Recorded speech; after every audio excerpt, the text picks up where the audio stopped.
I'm 54 years old. I'm 6'1" when I'm fully assembled and weigh about 235 pounds.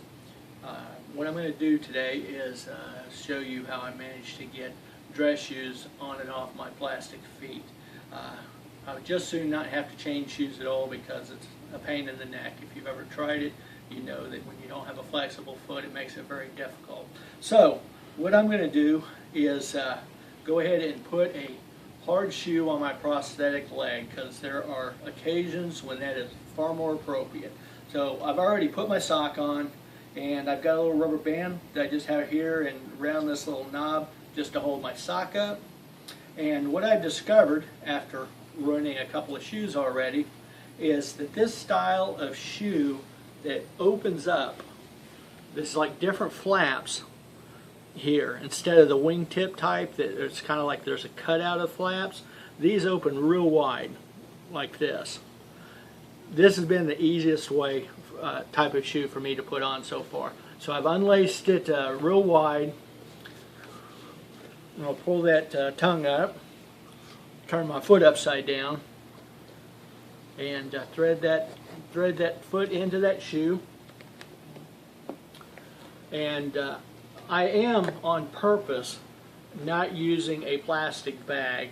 Now a lot of people use like a plastic grocery sack or a the thing that you put your vegetables in that you get from the grocery, and they'll put that over the foot and slide the shoe over, and that makes it pretty easy.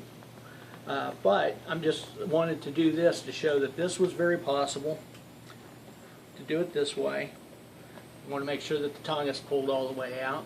Push it in as far as I can. I'm using a shoehorn, and actually I think if I had a shoehorn that was a little bit wider and a little bit longer and stiffer, this would probably be easier. But because as you can see, I have to work my shoehorn around a little bit to make sure it goes down smooth. So I'm going to just push that dude down on there, and it is on. Once it's on, and since my shoe is so close to me, I'll go ahead and I came unlaced at the top, so I'll relace it, tighten that up, and go ahead and put the bow on the tie before I put it back on, because it's a lot closer to me here than if I put it down there. So that's what I do to manage to get my shoe on. Now the first couple of times I ever tried this with other style shoes, we could have made a comedy movie out of it, and it took me a long time, and it was very frustrating. Almost as frustrating was getting the doggone thing off. But what I've discovered because of this type of a shoe, once again, just unlace it or untie it and spread those little flaps out as far as they'll go. Obviously my shoe's off during this time. I'll go ahead and take my shoehorn and essentially use it backwards and use it to help pry that dude off if I can. Sometimes it is a little bit of a challenge, but like I said, it's more of a challenge without this help. And this is one of those things that seems like it's not working, and all of a sudden it just pops out like it did just there. Alrighty. And that is a fairly easy way that I can get my dress shoes on and off my prosthetic legs. Okay. Did you push the stop button?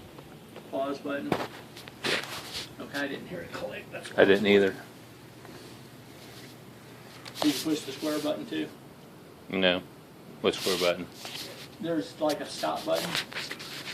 There's a pause button, and then